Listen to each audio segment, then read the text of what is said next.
It's Alexis and Mark, and this is Dishing with Dad. I think I'm very excited for this particular episode, Dad, because we are going to talk about one of our favorite recent pastimes as a family. We're going to talk about Formula One. Because it's always something that seems like all we've been into for a bit. And so, I think everybody will get a chance to know us better because of it. For sure.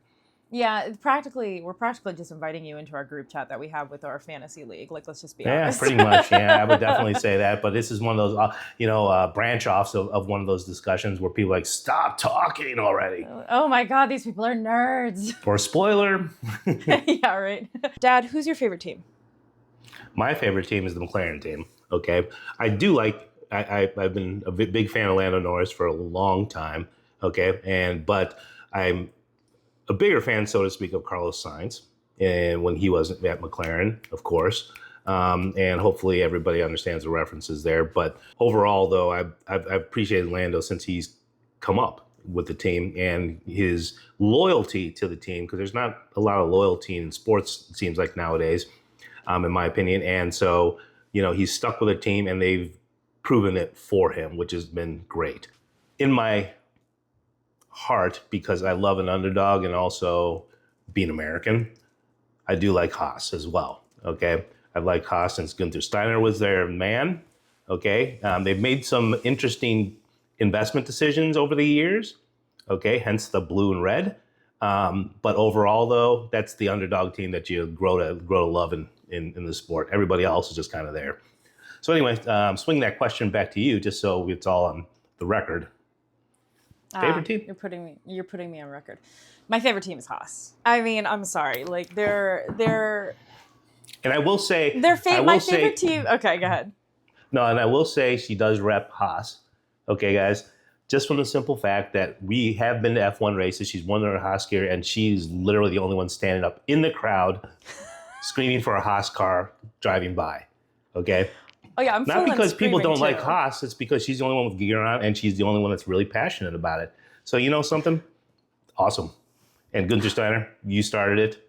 If you're listening to this podcast, VCast, by all means, we'd welcome you on to talk a little bit about history. I think it would be so great to talk with him and his daughter. I would be so curious to talk about how they maintain their relationship, like especially when Dad's traveling a lot. And, yeah, absolutely. Things like that, and also like I'd be curious to know how it was, like what it's like to be raised between multiple countries. That's something we'll get into on other episodes for sure. But absolutely. I think that would be super cool. But anyway, no, I love Haas. It's because straight up, like most American fans, like when Drive to Survive hit the lovely world of Netflix back in, golly, what year was it? Honestly, I fell in love with it. Like I fell in love with Haas. Of course, it was so easy to fall in love with Haas because A, they're an underdog, and B, Gunther Steiner is a baddie. Like let's be honest. He had zero filter. We all love that, especially over here in the States. And so of course it took off like wildfire. Uh-huh. So I was so upset when he got canned. I also respect it from a business point of view. Business decision, and he's totally doing fine for himself. But yeah, no, Haas is my team. I will say my driver is probably Lewis Hamilton. I'm obsessed with Sir Hamilton.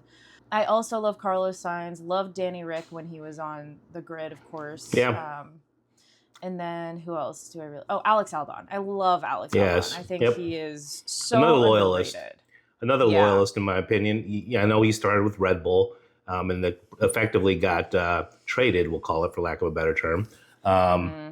Out the door, and so it's like you got to respect a little bit of team loyalty as well when it's given, because sometimes they just say we're not re-signing you, and that's just the way that goes. But if you have the opportunity to move on from your current role to another role, but elect to stay in your role, there's something to be said for that. I'm going to tell you something really embarrassing here. Oh. I had a dream where I was dating Carlos Sainz. It was great. Okay. It was a great dream. I'm just saying. He was very sweet. He got me roses, and I was just watching from the paddock, and it was lovely. Okay, and did you guys actually talk? Because that's one thing. That's one thing about dreams. In a lot of cases, sometimes you don't. It's like you talk, but you don't remember people talking, and what do they sound like? You know what I mean? Yeah. No, I remember him having his accent. But I mean, like I couldn't. It's almost like listening to like an AI voice. It's like I couldn't actually like. I'm sure it wasn't the exact same. I just remember it was more like I knew what he was saying, and I knew he was saying that he was just having a tough day, and I was comforting him, and it was very nice. Oh, well, that was nice of you to do that. I I know. will. I will freely admit that I've never had an F1 dream like that. Were you dating Carlos Sainz? Where I was dating Carlos Sainz or anybody on the grid for that matter. So yeah, that's definitely not a thing in that sense. It would most likely be action oriented in the sense of I'd be part of the grid doing something. I had no idea what. Okay. So But when we were in Montreal, because the coolest thing I will say, the coolest thing is that we had the opportunity to go to an F1 race, to a Grand Prix, yes, and we went in together. Montreal. Yeah, absolutely. It was gosh, when was it? It was June 2023? Yes. So we went in June 2023, and we went to this Grand Prix up in Montreal. Freaking loved it. I love Montreal. I love Canada. I think it's a beautiful country. But anyway, so we went to this Grand Prix, and I just remember being in awe of how loud the cars were, right? Like, I mean, it was thunderous. It was amazing. Like, it was the coolest freaking thing. Yeah. Like these guys are absolute beasts to be in those cars. Now, I mean, they're literally rockets. You know what I mean? Yeah. Now I will say, I mean, at Canada there were 2 or 3 other support races that were going on there. You know, they had I believe the Lamborghini race, and they had the Hyundai Sentra race series. So there's a whole bunch of support races that go on with these races. So you can definitely tell the differences between cars and speed and engines and things like that. So it is kind of amazing. But I will say, I know you said that it was loud.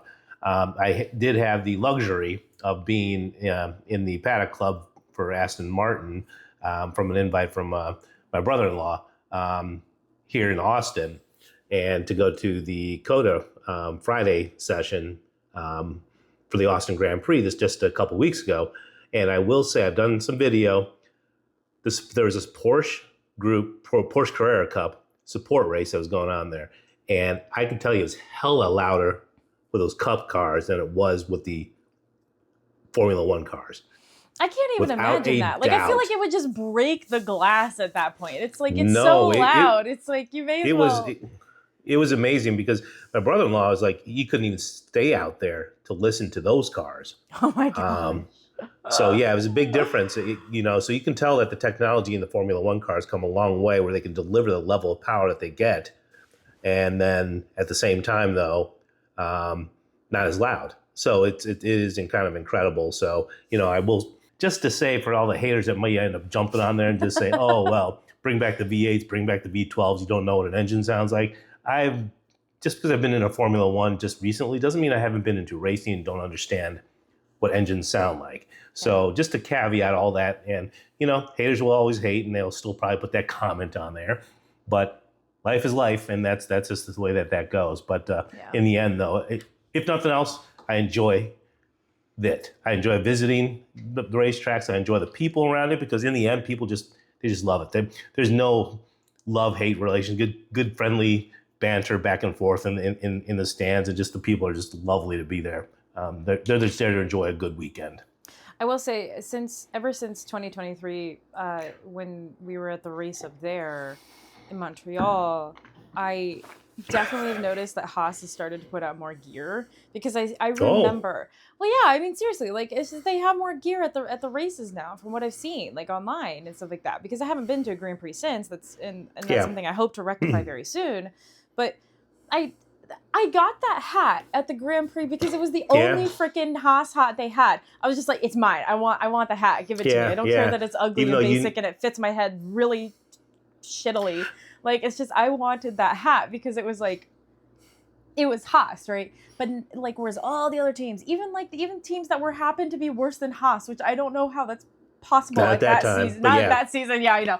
But it's just like, they had like all of these different choices or whatever, and they might only be ahead a few points, but they had all of these different choices for gear, and Haas did it. And so nowadays it's like, I think, I hate to say it, but I think it's easier to say. I think it's easier to see people's Yeah. support for a team if you have cooler merch. Like, I'm not gonna lie, Oh, like the no, merch has got to be dope. I understand the cost bases and things and your focus, okay, as a company and where you want to focus on. But at the same time, though, sometimes that's exactly how you gain your popularity. You gain more sponsorship. You gain the impressions that you need in order to do it. Is you have to sacrifice and get the gear. Now, I haven't been on the New Era site or anything like that to see what official F1 gear is out there for Haas at this time. But, and when I was there at COTA, again, take a quick glance as I'm walking by the official F1 merchandise tents. Sure. Again, it's still just basically hats. Okay. Yeah. And, I'm glad to see a Haas hat in the merch tents. Don't get me wrong. But at the same time, though, Haas has put out some pretty neat gear, and they're definitely unique in comparison to some of the other teams.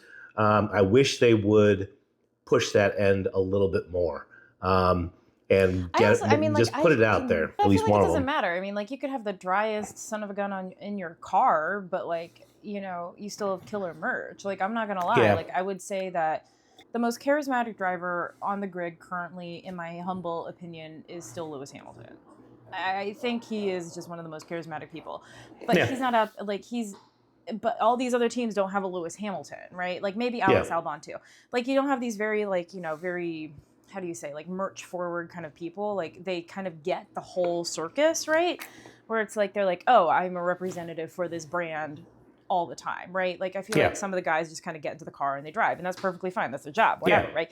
But at the end of the day, it's like, it's the factory, not necessarily factory, but it's the bigger organization's job to make sure that your branding is on point. And half your branding has to be freaking merch. I'm sorry. Like, it's just, it's something, it's like when people go to these, like, I haven't been to I haven't been to a Grand Prix since 2023. I freaking love that hat because I got it at this Grand Prix, which I probably might not go to for another few years. It's just like, I feel like you have to be on top of these things because for the occasional consumer like myself, it's like, you want that special memory thing for yourself, and you want it to be from the team that you want to support, right? So I feel like don't get me wrong. For me, I always look to upgrade my stuff every year, every 2 years. And what's the most likely thing that's going to happen is going to stick in your mind, right? Is the merchandise, and you're going to go look. You got to make it easier and easier every year to find your merchandise if you're a continual asset on the grid. So I also think I agree with you.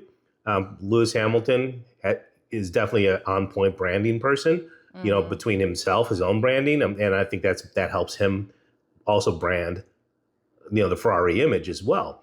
I think Lando Norris does that too, because he honestly, before he became who he is as far as such a great professional driver, he was online all the time, and he had his own company, he has his own merchandise that pop up just like that. So he truly understands the secondary market that has to happen. Sure, it's probably more work for them. Ecosystem. Yeah, it's more work for them, but they realize that's exactly how it is. And honestly, look at it from a contractual point of view. These guys every 2 years have to get a new contract effectively.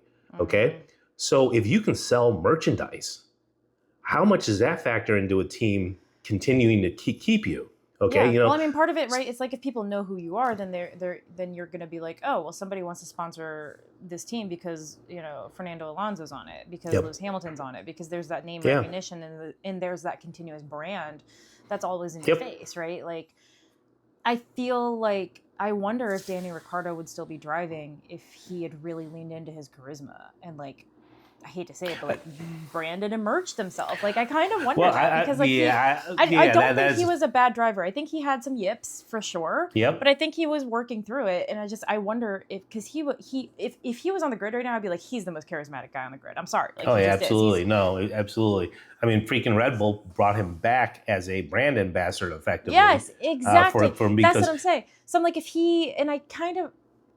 the end of the day, these guys, they're drivers, right? Like, I'm sure that's all they want to do is just be a driver. Yeah. But I feel like if they lean into the ecosystem, the platforms that they have, blah, blah, blah, not only can they use it for change, such as, Mission 44 from Lewis Hamilton, but they can also use it to drive their own brand and to increase their own visibility and their own wealth, like Lando Norris and Alex Albon and all these others. And, and I respect it because I think it's done ethically from what I can see. So cool. But, like, I feel like if Danny Ricciardo leaned into it. I think Danny Ricciardo is a good example of the level of play that happened so fast for Formula One that couldn't keep up. Okay, I think that's kind of a tragic loss in that sense. I just feel like F1 grew up so fast that some personalities adopted really well. Others were a little confused as to which direction they needed to go. You know, there are a lot of people that are like, well, I'm a professional driver. I just want to drive. You know, I want to be that way. Danny was kind of caught between his own great personality, okay, as well as being a good driver, which he was, right? And he was trying to balance the two, in my opinion, and trying to figure that out, that he lost himself. You know, if he would have just leaned in a lot more to his personality, I think he would have also become a better driver because he's much more relaxed.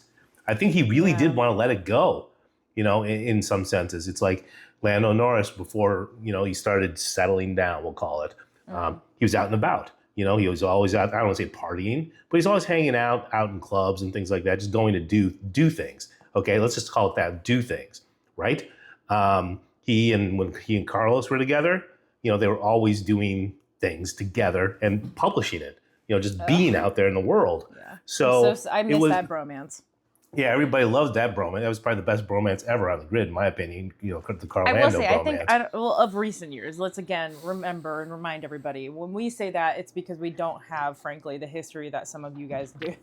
Yeah, of right, knowing absolutely. all these driver pairings throughout freaking F1 history. We don't have that. Yeah, absolutely. I will say, I think Pierre Gasly and Yuki Tsunoda's friendship was really sweet. Like seeing that play out on Netflix, that was very sweet.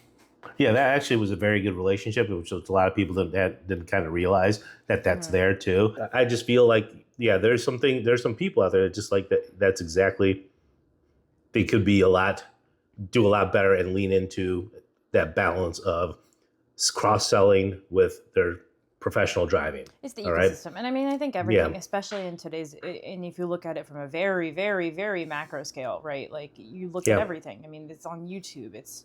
It's through Patreon, it's through Twitch, it's through all this stuff. There's ecosystems upon ecosystems upon ecosystems. It's, you know, I think Lewis Hamilton and his team do a very good job with him and his schedule. And again, that's part of what keeps him. He's a freaking talented driver, obviously. Anybody who's on the grid is a talented driver. But he has that external branding, he has that external mission, which I think kind of helps balance him.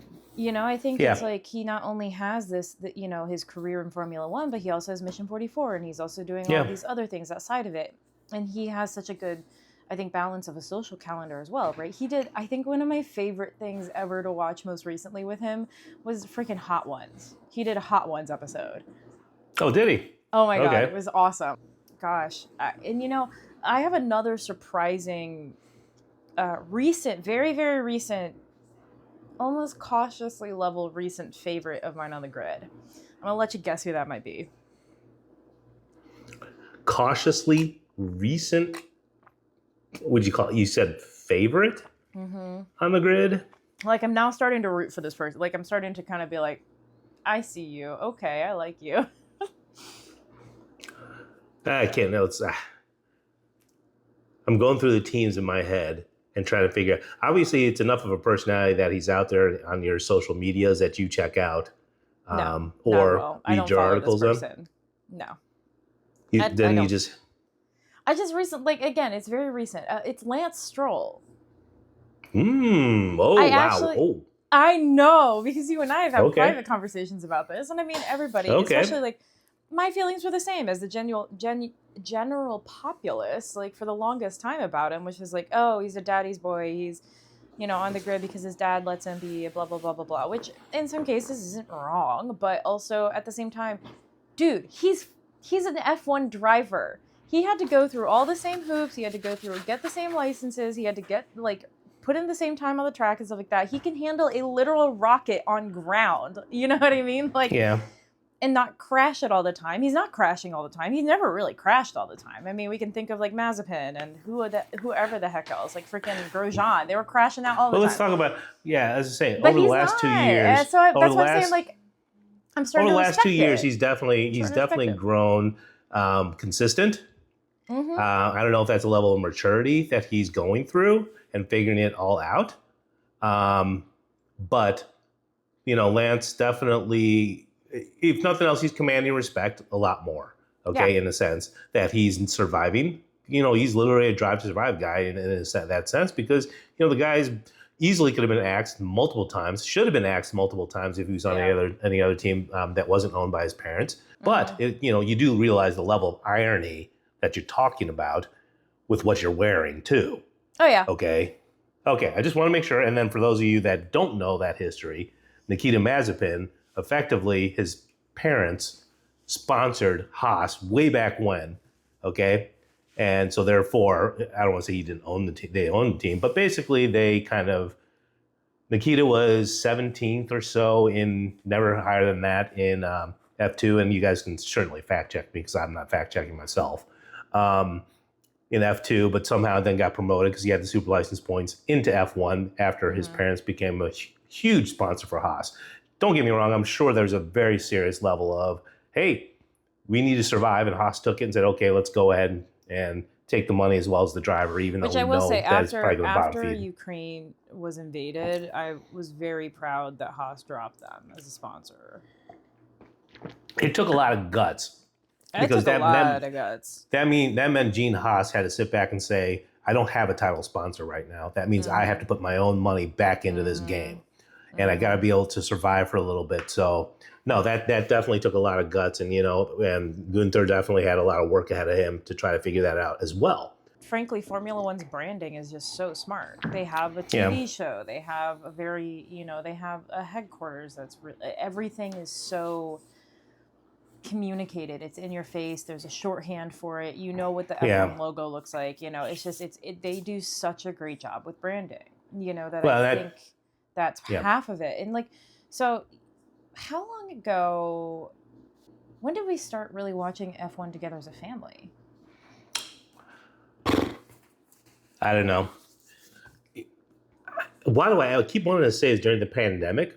But I thought it was slightly before the pandemic for some odd reason. I think it was slightly before the pandemic because I remember getting into it because I really like Drive to Survive. Because I remember coming downstairs one day and seeing that you guys were watching Drive to Survive. And I really felt like I was like, oh, okay, cool. And I kind of got hooked into it. And I was really like, oh, this is interesting. And then I remember coming down another day and you guys were watching a race. And I was like, to me, I always thought it was just cars going in circles. And then I watched it with you guys and you guys sat down with me and explained it, stuff like that. And then I started kind of seeing, again, it's like, for me, I was attracted to F1 because I got to see the behind the scenes stuff and the stories behind it. But then the sport itself has kept me involved, right? Yes. Because if you think about it, Drive to Survive is a show that comes out once a year. It's a season, right? It has absolutely.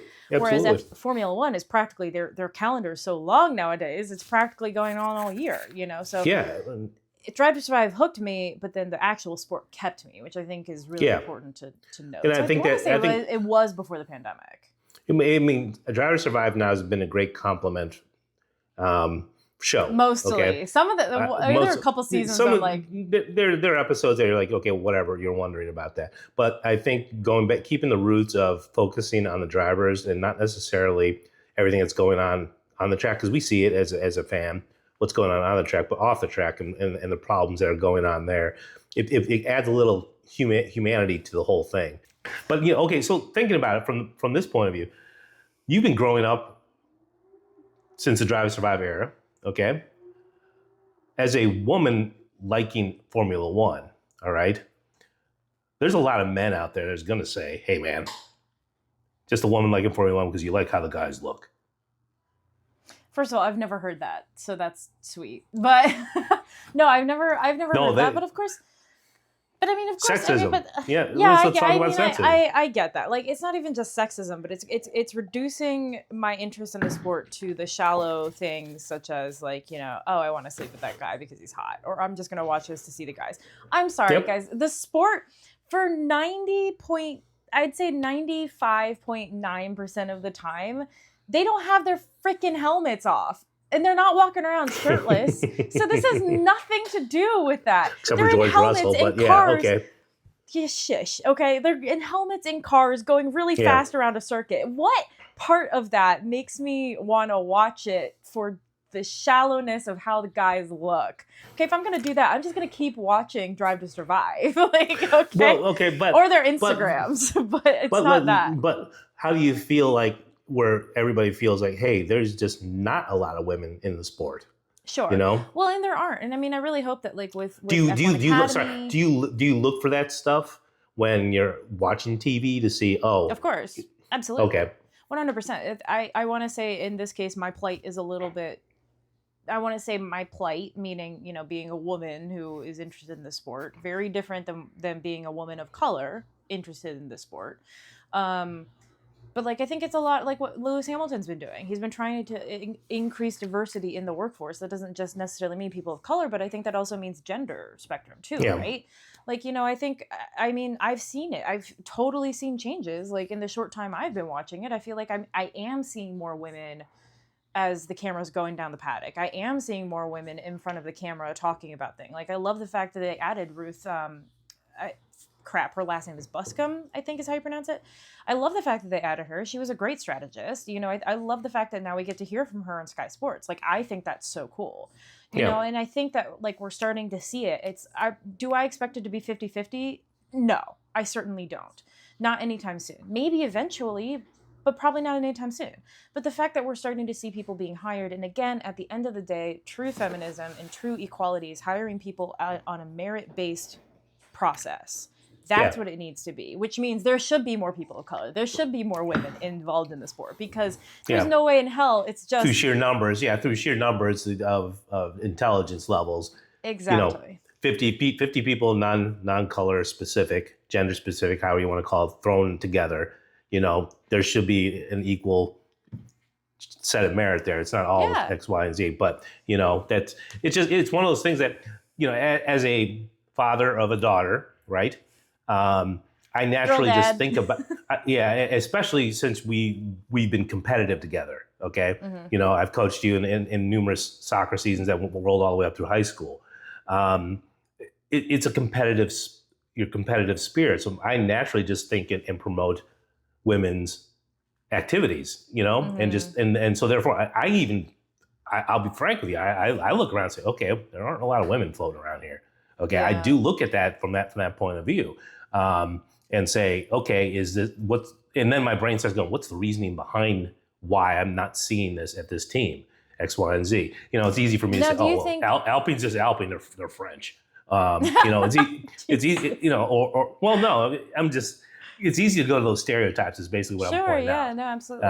No, I think generally, like, I think, we're starting to see that, I think, across the board in other spaces too, even including in film, which is what I work in, right? Like, I mean, like, I think we're starting to see that there's just more, we're trying to push for more merit-based hiring, which is what all feminism and DEI practices are supposed to promote, right? We're not trying to say, oh, now everybody needs to bow down to women, although of course you should, but it's like that was never the point of it. It was more the point of creating the merit-based hiring processes, the merit-based awards processes that we've all been saying is actually supposed to be happening.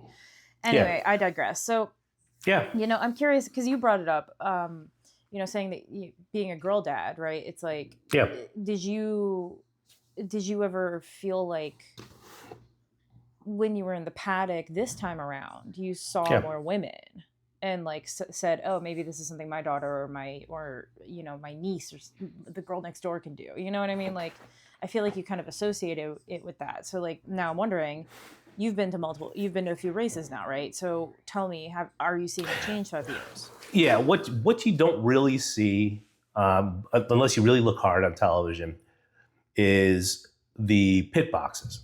Okay, in the garage or on the pit box itself on the wall, like a better term. There's a better distribution than you think. Okay, of women and people of color across that. Okay, and I personally feel like these teams aren't intentionally looking for that. It just happens because that's the merit-based systems that they're working through, and it's amazing to see that aspect of it. And I never really paid attention to it until I got down and looked at it hard when they're racing on the grid and things like that. When you do these little walkthroughs and have the opportunity to kind of look up and down the paddock area if you ever get a chance to be in there or just on television, there's more than you think. Okay, is it that right balance? I can't really tell you that. Sure. But certainly, it's more there than I thought it would be, to tell you the truth. So it was nice to see that, and it's definitely a camaraderie thing. And I can't even speak to ages, to tell you the truth. Okay, there seemed to be a good variety of age representative. Okay, Yeah, now that's something I think it looks like they've almost always done well. yeah, but I mean, hell, look at the grid. yeah, I will say from a lacking point of view, if I'm going to go there, lacking point of view, over 40 women. Sure. Yeah. Okay. Now, there might be a ton of them behind the scenes that I don't even see. And don't get me wrong, it is definitely a very physical sport. Yeah. Okay. And even 40s of men, that would be a problem in some cases, lifting a tire, throwing it on there as quickly as possible. They might have this, they might be able to do it, but they just don't have, well, age I mean, and then impacts. well, then I mean, you see older men, and I would hope older women too, along the pit wall, like on the strategy side, right? Like on those things, I think I should hope we start to see that. So, where are your top tracks that you want to go? Oh, top tracks. Oh, it's Singapore, Azerbaijan. We had on the list of Belgium. Would love to go there as well. So those are three of them. And slowly but surely, Imola is starting to kind of be one of those. Unfortunately, now they're on an every other year item. And I wouldn't mind going to Australia either, probably because there's never been to Australia, and that'd be kind of cool. Yeah. That's one thing. I'm not sure I would want to go to Brazil for a race, but I love that track. I love the racing on that track. It always gives you something different every year. It's wildly weird. Why wouldn't you want to go to Brazil for a race? I'd go to Brazil for a race. It's never been. I don't know why I said it like that. It's never been on my bucket list of tracks. I've got 3 or 4 other tracks I'd want to go to first. So I guess never is probably a strong word. Okay, I would say probably lower on my list. I would want to go to Spa. I definitely want to go to Spa for sure. Simply because I went to the F1 arcade. That was my favorite one to race, was Spa. Oh, F1, okay. Spa. Yeah. I think I want to go to Monaco because it's Monaco, right? Yeah, fair enough. Yeah, and I do judge a lot of judge a lot of these things thinking about my sight lines. Okay, but I've been doing enough races where I feel like sight line's a big thing. Okay. Well, in that case, Monaco should not be anywhere on the list. Yeah, it's like where are our stands in Monaco? Exactly. The straight. That'd be about it. Sure, and that was part of it too. Having gone to just a single Grand Prix so far, again, it's like I would rather watch it from my house or from very, very nicely catered area at the paddock. That sounds a lot nicer to me, simply because there is something to be said for being there and being part of the atmosphere, and it's really cool. But at the end of the day, the best view that you can get is actually from the TV, because really you only have such, as you said, the sight line, right? It's you only have so far down this one turn, or so far on the chicane, or so far on the straight, right? I don't know. And the big screens the big screens that are provided at the races aren't the best. It's not that they're not the best. It's usually they're not placed well, conveniently for people's viewing. Right? There's just not a lot. There aren't a lot of them. Yeah. There's just not a lot of them in that sense. And I don't know what the technological hurdle is to allow that, but I think people would be more informed and understand what's going on at the tracks if they could see it and just have it on there. Now they do provide radio coverage. American Express is very good. Not sponsor, but They do a very good job. They shout out. That's the right word. Okay, yeah. They do a good job of providing free radios for you to listen to, at least play-by-play on the radios, which is great in the sense of, because it's usually the local track people that you hear hearing, which is kind of neat to hear at the different tracks. So that's kind of neat as well. And going back to Canada, I think Canada is a great starter race for anybody. To tell you the truth. Okay. Agreed. Especially if you're located in. Oh, honestly, I would love to go to Mexico City too. But I think Canada is a really good one too if you're located anywhere in North America. I'm sorry, but if you live in Mexico, anywhere in Central and Latin America, you have so many great races. Go to those ones instead. But no, I agree. Montreal, I just feel is such a great quote unquote starter race. I agree with you entirely. And again, part of the reason why I do I love travel because of it. It's just but also I think be within a sporting event. Yeah. is that you do hear it in native language, and I think that's just really, really cool. Yeah. And And unfortunately, a lot of- obviously. So, sweetie, I think we're running out of time. And I want to take a look at my clock here. So, guess we'll end it here for this week. Everybody, really appreciated everybody listening to us today or watching us. If you're on the video VCast channels, comment below on anything and everything. We'll certainly love to talk about anything and everything. If you have any questions for us, we'll certainly bring that up. But really, thank you very much. Yeah, thank you, and we'll see you next time. Bye, everybody.